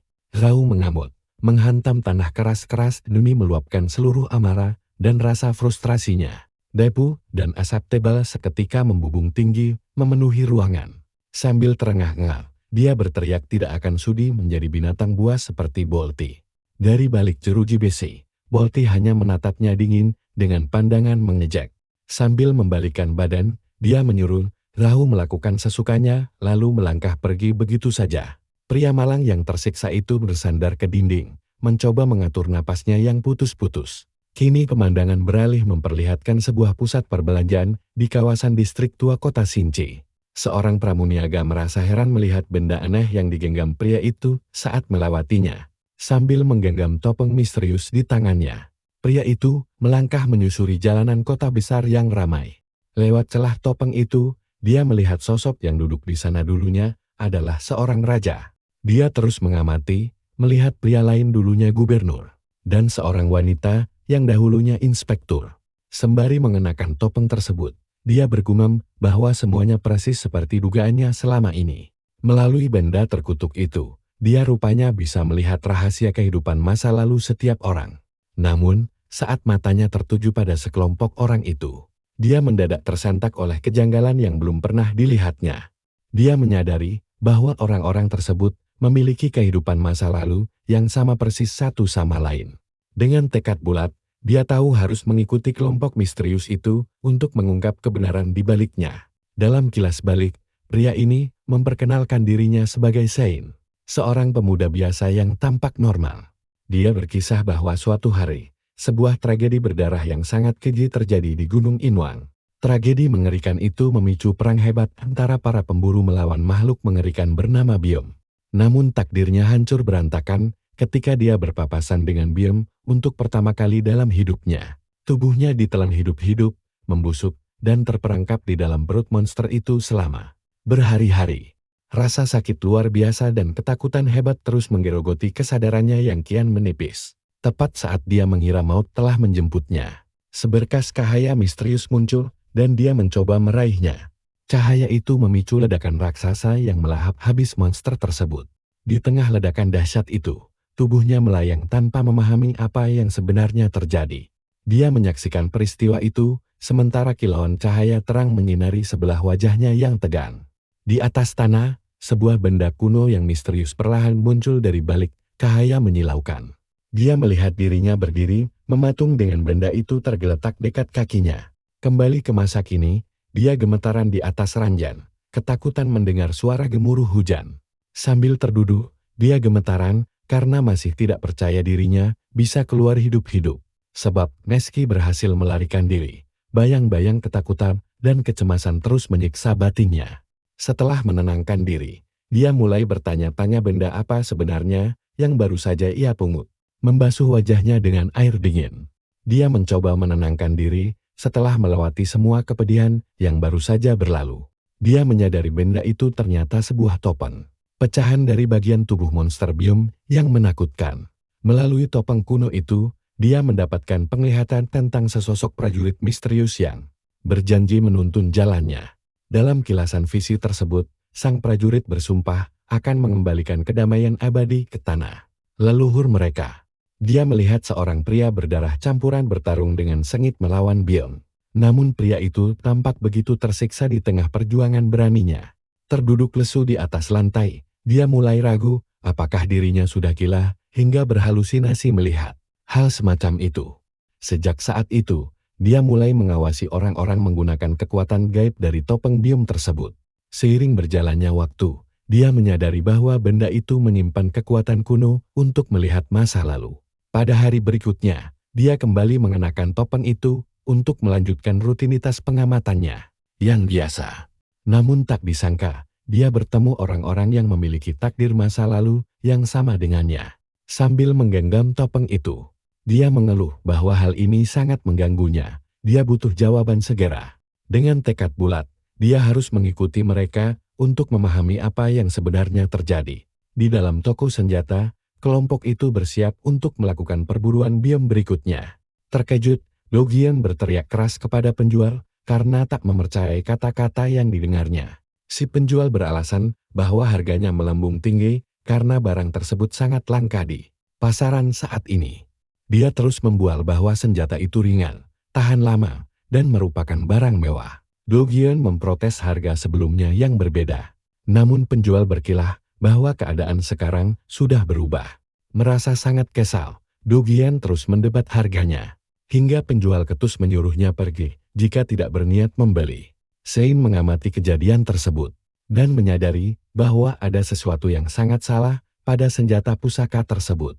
Sambil menyela, dia menegaskan bahwa itu bukanlah alasan untuk menipu para pelanggan tokomu. Dia langsung membongkar kelicikan si penjual, mengungkapkan bahwa senjata itu sebenarnya hanyalah bonus gratisan yang tidak bernilai. Dengan senjata yang kini berada di tangannya, Dogian menekan penjual licik itu hingga dia tidak punya pilihan selain menyerah. Si penjual akhirnya menawarkan harga 800 juta. Namun Sein dengan tegas menawarnya di angka 300 juta. Sein berkata tombak itu hanyalah bonus, jadi 300 juta adalah harga yang sangat adil. Saat pemburu lain berdatangan, si penjual mengeluh bahwa Sein bersikap tidak masuk akal. Para pemburu lainnya pun mulai curiga jangan-jangan mereka juga pernah ditipu oleh penjual tersebut. Sadar posisinya terancam, si penjual paham betul bahwa situasi ini telah berubah menjadi sangat buruk. Do-Gyeon dan Shin mengawasi si penjual yang tampak menyesal karena kehilangan transaksi bernilai besar. Dengan perasaan sangat dongkol, penjual itu membanting senjatanya ke atas meja, lalu menyuruh mereka mengambilnya dan segera pergi. Keluar dari toko tersebut, kelompok itu merayakan keberhasilan mereka mendapatkan senjata dengan harga yang murah. Juan mengucapkan terima kasih atas bantuan mereka, lalu mengaku bahwa dirinya belum pernah melakukan perburuan biom sebelumnya. Shin mengajaknya untuk ikut berburu bersama mereka, yang seketika membuat Juan langsung terdiam 1000 bahasa. Zia mengajaknya makan bersama, namun Shin berpikir bahwa sekarang bukan saat yang tepat. Tenggelam dalam lamunannya, Shin bertanya-tanya kehidupan masa lalu seperti apa yang sebenarnya baru saja dia saksikan. Dia berpikir mungkin itu adalah seorang veteran perang, karena suasana ingatan itu sangat mirip dengannya. Tiba-tiba, Juan muncul dengan langkah gontai, berjalan lambat mendekati mereka secara aneh dan misterius. Saat dia mendekat, Seha berbalik dan sangat terkejut melihat penampilannya yang mengenaskan. Seha bertanya bagaimana dia menemukan mereka dan mengapa dia menderita luka yang sangat parah. Juan merintih bahwa dia memang mencari mereka dan sangat membutuhkan pertolongan dari semua orang. Sambil mengepalkan tangan, dia berkata tidak ada yang mempercayai ucapannya tentang peristiwa penculikan itu. Dia membeberkan bahwa dia melihat langsung biom menculik warga, dan monster Bulti juga berada di sana. Do-Gyeon dan Juan gemetar hebat saat nama Bulti yang terkutuk itu diucapkan lagi. Tangan pemuda itu gemetar keras, dia berbisik adiknya mungkin masih hidup. Sambil meremas dadanya yang sesak, dia memohon agar kami menyelamatkan saudaranya. Malam dingin menyelimuti kota, jajaran gedung tinggi bercahaya bagai menara mati. Di tengah keramaian jalanan, kami berjalan beriringan sambil mengawasi sekitar. Juan menunjuk gedung Toserba Usang yang terbengkalai. Katanya di sanalah monster biom bersembunyi selama ini. Aku tersentak kaget, namun dia menegaskan menyaksikan semua kekejian itu sendiri. Alih-alih langsung memangsa korban, kawanan biom itu malah menumpuk manusia ke dalam truk. Didorong rasa curiga, dia nekat membuntuti truk itu menembus kegelapan malam. Pelipisnya bersimbah keringat dingin saat mengaku telah menemukan penculik adiknya di sana. Rupanya Bulti sendiri yang memimpin penculikan manusia secara massal. Do-Gyeon melirik tajam, menyusun siasat untuk menyusup dengan cara yang sama. Di area parkir sunyi, dua penjaga tampak sedang berpatroli malam. Seketika Do-Gyeon dan Haru muncul dari bayang-bayang mengejutkan para penjaga itu. Tanpa sempat melawan, Haru langsung menjerat mereka dengan tali energi emasnya. Sementara itu, truk buruan Juan mulai memasuki garasi bawah tanah gedung. Penjaga sudah tumbang, salah satu dari kami maju untuk membereskan sisanya. Tepat di palang pintu, sopir truk menginjak rem mendadak demi menghindari tabrakan. Sambil mengetuk kaca jendela, rekan kami yang menyamar menyuruh sopir itu berhenti. Kaca diturunkan, sopir itu bertanya dengan gusar, apakah ada masalah dengan truknya. Dengan jemari gemetar, sopir itu segera membuka laci dashboard mencari dokumen berkendara. Rekanku mengembalikan berkas tersebut. Dia memastikan semuanya beres lalu meminta maaf atas hambatan kecil tadi. Di kursi penumpang, sesosok monster menggeram kesal karena penjaga bertingkah menyebalkan. Matanya berkilat haus darah, berpikir untuk langsung menghabisi nyawa manusia di depannya. Tiba-tiba tatapan sopir teralihkan oleh siluet aneh yang bergerak cepat di luar.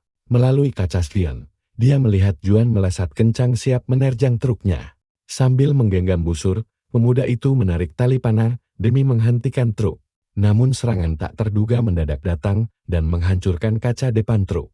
Truk itu terus merangsek masuk menerobos paksa menuju lantai bawah tanah terdalam. Begitu pintu bak terbuka, para sandera terperangah mendapati kawanan iblis sudah menanti. Berkerumun ketakutan, manusia-manusia itu dikepung rapat tanpa ada jalan keluar sama sekali.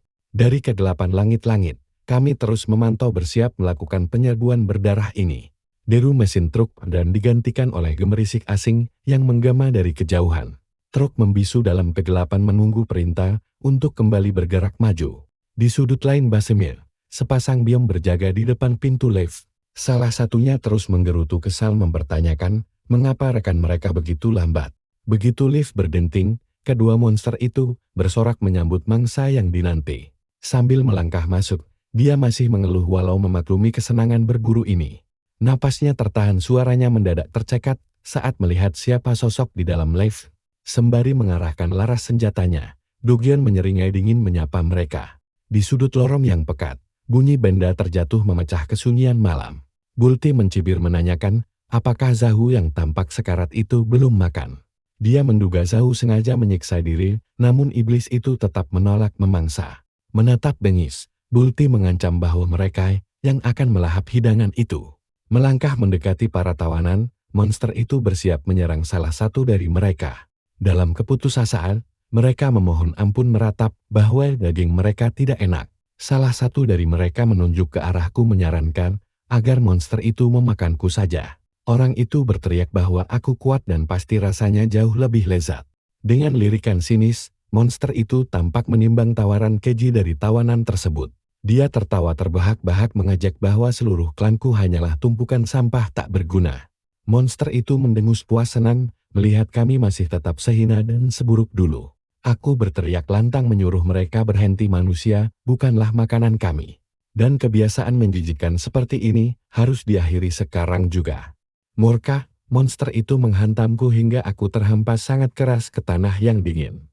Monster itu heran kenapa aku membela manusia lemah itu, lalu memberiku satu peringatan terakhir. Dia mengancam aku harus ikut melahap mereka jika tidak ingin mati di tempat.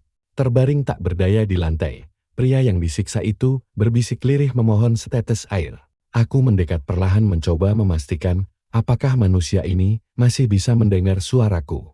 Andai saja aku punya makanan untuknya, tapi di tempat terkutuk ini tidak ada apa-apa. Mengepalkan tangan erat-erat, rasa bersalah menuntutku untuk mengambil keputusan paling berat dalam hidupku. Kutoreh telapak tanganku sendiri, menyodorkan aliran darahku yang terkutuk ini, agar dia meminumnya. Dia meneguk darahku perlahan, sementara aku memperhatikannya dengan cemas. Takut tubuh fananya hancur. Sambil bergumam meminta maaf, karena hanya ini yang bisa kuberikan, namun tiba-tiba uap misterius mengepul hebat dan mulai menyembuhkan seluruh luka di tubuhnya. Sungguh pemandangan yang aneh. Keajaiban mengerikan apa sebenarnya yang sedang terjadi pada tubuh manusia ini? Tubuhnya mulai memancarkan cahaya. Meregenerasi setiap inci dagingnya yang koyak dengan sangat cepat. Aku terbelalak tidak percaya bagaimana mungkin seorang manusia biasa mampu bangkit sendiri. Seperti ini,